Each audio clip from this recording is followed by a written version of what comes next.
That guy, the second one from the left, definitely got fucked.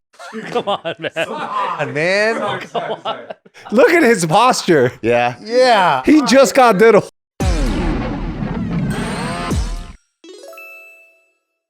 Welcome back to another episode of Care for Boys.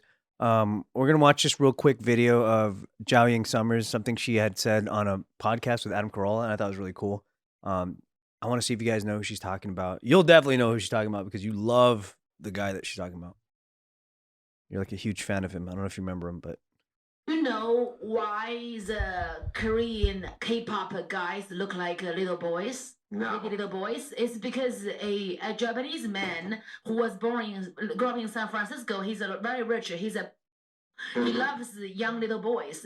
He went back to Japan. He's the founding father of Japanese pop. Yeah. So we started to get those pretty little boys to take those hormone things. So they maintain 14 years old, and all of them. And then they influence all Asia's beauty standard on men. Even you see Asian men now, the K-pop guys, they all look white skin, skinny little girls. Yeah. Because this one single Japanese American shaped the beauty standard of Asian men. Do you know? Wait, who's this? Who's? I know this person. Yeah. Who? Johnny Kitagawa. Who the fuck is that? That's your fucking favorite guy, bro. What?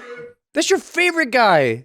Johnny Kitagawa. I don't know who the kind of. Whoa. Yeah, I was real like, guy? that guy's young. That guy looks young. This is him. That's Johnny Kitagawa.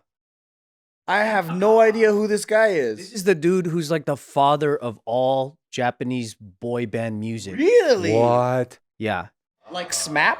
Have you heard of Smap? Smaps under the Johnny label, yeah. He boned Snap? I I don't know. Smap is like a Japanese pop group when we were like in high school and like I actually worked with Smap. no shit. Yeah, they had a TV show for a bit. Like later on in life. Later on in life, yeah. Yeah. Post boning. Yeah. This guy, Johnny Kitagawa, he was the guy that basically invented the entire like aesthetic of boy bands, and he was controlling the entire boy band industry in Japan for decades. And this guy has a record of Owning all of them. So he's Japanese Diddy. from 1970 to 2010. Whoa. He has like hundreds and hundreds of victims all underneath like his like power structure. Is he alive still? Diddy, dude. No, he died. Sadly. After? All the good ones go. Was he accused at the time? Yeah. Well, no, I think he might have been accused throughout his career, but like sometimes he would sue who was accusing him and win. So it's like Because he's like, you wanted it, fool. Or he probably had just too much power. He could probably pay off the judge, whatever. He bought him off. He won't even admit that he likes him. He's acting like he doesn't know. So he's a Japanese American. He's not even Japanese. I guess he went back to Japan at some point and started this whole thing. So his first boy band was like, I think like he went up to like a park where these kids were playing baseball, and he made his first boy band out of those kids. And then like because his stuff was so popular, they would just call like all of his artists like Johnny's. Damn. And then he would literally like so many of these kids These are all my bitches. yeah, they have so much like a record of having to like, you know, go to his place, or he would make them like he would make the boy band like shower with him or like scrub his back. This is like the Playboy Mansion, but Exactly. Playboy Band Mansion. How did Zhao Ying know? I think so there's a BBC documentary about this guy. Oh, okay. She studied it. I don't know if she studied that or just knew. I mean, I guess maybe it's something that a lot of people know. Vine or something. Yeah, maybe. I guess it's pretty interesting because I've never heard the way that she told it's pretty cool because she's talking about the beauty standard of even K-pop today, how it could be rooted back to that guy. Makes sense. Because that is something I was always curious about, where I'm like, the K-pop or even J-pop, like that beauty standard isn't even you can't really trace the root, right? Because if you look at old Japanese movies, old Korean movies, they have manly men in both of them. Mm-hmm. Yeah. So I'm like, where did this Kurosawa films? Yeah, so I'm like, where did this random like new look that everyone's trying to achieve come from? Ding ding. So Twinks, bro. He was making twinks, like all of his. So he not only he had such popular bands during his time that it was a thing where let's say that you were a network, right, and you gave a bad review to like one of the songs of like one of his bands. So then like any of his other groups, they would be forbidden of appearing anywhere on the network. So they would just try not to badmouth any of his stuff. It was like a crazy monopoly that he had over like the music world. What's funny to me is he has the same tastes of a teenage girl. What do you mean? Like the taste in men, him and he understands teenage women, like teenage girls. They both like twinks. What came first, though, is the question. But then he might have been what made teenage girls like that instead of, He-Man looking dudes.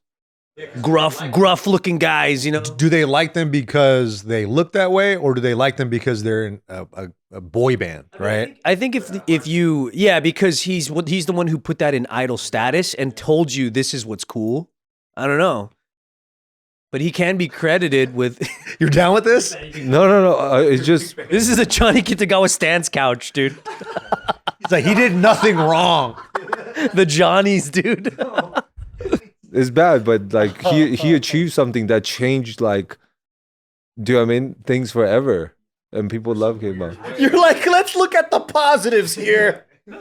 He's Japanese Diddy, dude. It is really remarkable that, like you said, that can even be traced at all, let alone it goes to something so dark. Right.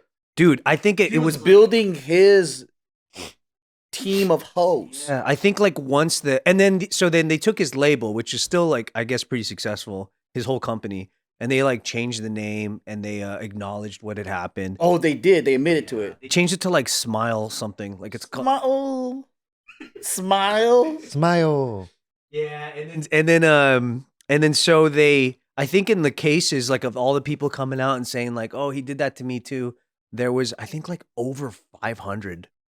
Fuck. Because it was for 40 years. Yeah, that's 500 crazy. is just on the record for sure. Yeah. He's doing the stuff. And so he would butt fuck all of them. More than 500. More than 500. He would just butt fuck all of them, or like other shit, like fucking shower with me. Look it up and see. Can you type it in AI? Do they just BF them? Butt fuck all of them. Oculus that I can see the results that way. So they can just hit me in the eyes. Yeah. Images too. Images. Leaked photos. I think it was just like he literally created a harem for himself.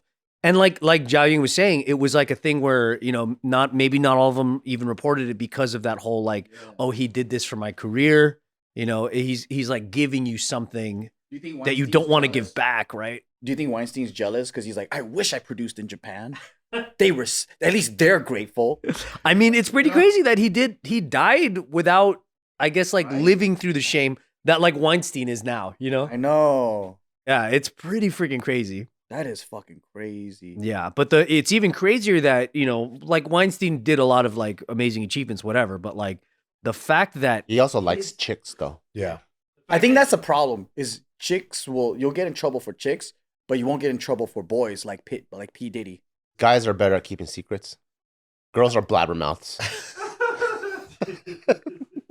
the guy movement's called Not Me. No, not me. He didn't do it to me. Hashtag not me. That's different Johnny. 100 guys came out. I think more than that. Oh, I think that's like the ones that officially were filed. Like that's like you get a new guy every other year, but I guess it's 40 years, so you could spread it over time. I think that's how many came out like post-mortem, I believe. I think it was like a thing where they had to like find out who did he affect. And it was more than that. I think I'm lowering it because I'm not sure what it was, but I know it was more than I that. think in the K-pop world, there's still someone like him, or he just set the beauty standard and people are just following it now? Or do you think there's a or do you think there's a guy that's still like, we're gonna maintain this beauty standard because I want to fuck you guys? Yeah, I'm sure that in every industry of that level, it's absolutely happening. Anything with like a big power dynamic where you can't fight back, you're afraid to say what happened, it's happening for sure. Talking about the feminine boy look, or are you talking about the grapey stuff? Which one are you talking about? So this one, yeah, he created the feminine boy look so that he can do the stuff to them. So he can have his own paradise. He can get aroused now, but then that feminine boy is a thing now. So I'm wondering, in the K-pop world, are they just following the aesthetic, or is or is there still another overlord that's like, you're gonna maintain this look because I'm gonna keep doing those things to you? Oh, I see. I think there's still there's a new overlord. Like a franchise, right? Like all these kind of guys get together and they're like, "Ooh, you're in heaven. Teach me the ways." And then they apprentice under him, and then they start building their own like boy way. Yeah, he held the Guinness record for the You most. could have a Guinness record. Not for this, for his music industry achievements. You could have the Guinness record for the most guys taken advantage of. I'm like, what the fuck? His face was like, I was like, how the fuck? The guy with the suit and the clipboard to fucking document. How many guys did you violate? One more. You just need one more, and you're good. He's like, congratulations, here's your certificate. he got the Guinness record for that. The last guy was Xerxes, but dude, like fucking, you're about to beat Xerxes, man. Nobody could beat him. He had so many chart-topping artists under his label and everything. He had the Guinness record of like, I don't know, like the most produced hits from one like person, and One producer or something. they wiped it after all this stuff came out. Wow. Yeah, they were like, nah, we're not gonna talk about this guy no more. Yeah, but look at that, 40 of Japan's best-selling groups between 1974 and 2010. That fool looks like he's just a mochi salesman, dude. Like he doesn't look threatening at all. Weird thing is that when you look up his like when you look at a timeline of all the things he did that were bad, he has like molestation accusations from the 60s before he was even doing this. So it's like this fool literally, his motivation to succeed was to have these boys. It's freaking nuts. Well, at least we knew that women were safe around him. I don't know. You don't think so? Probably not. He probably didn't treat him very well because he probably didn't like him very much. He was like, "Oh, who brought these girls?" Ruining everything. You guys can't keep a secret. He got jealous when the guys got with the girls, and he goes, "Why do they always want girls?" They said that like whenever he would have all the like artists at his house, whenever one of them would be told by him to go to bed early, that was code for Fuck me. you're next. Yeah. So he would say, "Joe, go to bed early." And then you say, What time? Say, "I quit music. My butthole is it." yeah. So that's what the artists were saying, like in all the depositions. They were like, yeah, that's how they would know, like, oh, you're up, you're up, you're up. I'm really curious about the whole thing. Like, this is bad, but I wonder if you have to take off the shoes. Like, what does he like? Like, do you shower first? Do you know what I mean? Because he probably has like a whole like routine. Yeah. What he likes to get him off, right? What do you think, Jason? He likes to get a body scrub at get a 6 body- p.m. How long is it though? Do you know what I mean? I don't know. Who knows, man? All those guys that he fucked right there. I mean, I guess it's safe to say that like if you were part of his label, you kind of and it wasn't just the artists, it was like anyone working in the company. So just the guy that's mopping the floor, go to bed early. Janitor Yoshitaka. It was like anyone underneath his power structure. Guy's just fucking writing up a report and Who's shit. applying to this and he company? comes up and he's like, "Hey, Nakamoto, go to bed early." Man. Dude, that's fucked up. Guy's just in the mailroom getting butt fucked and dude, like it's like just everybody in the company, huh? That guy. That's how I was like, I don't think there's 500 like artists. I'm like, that's crazy, dude. Johnnies? They're called the Johnnies? I think his very first group, That is Here's Guinness. the world record. Oh, yeah. Holy shit. his earliest things was a Johnny's based thing. So then it was like a tradition that if you're part of his label later, they would just call you a Johnny. Like, oh, you're Johnny, yeah. That guy, the second one from the left, definitely got fucked. Come on, man. Man. Look at his posture. Yeah. Yeah. He just got diddled.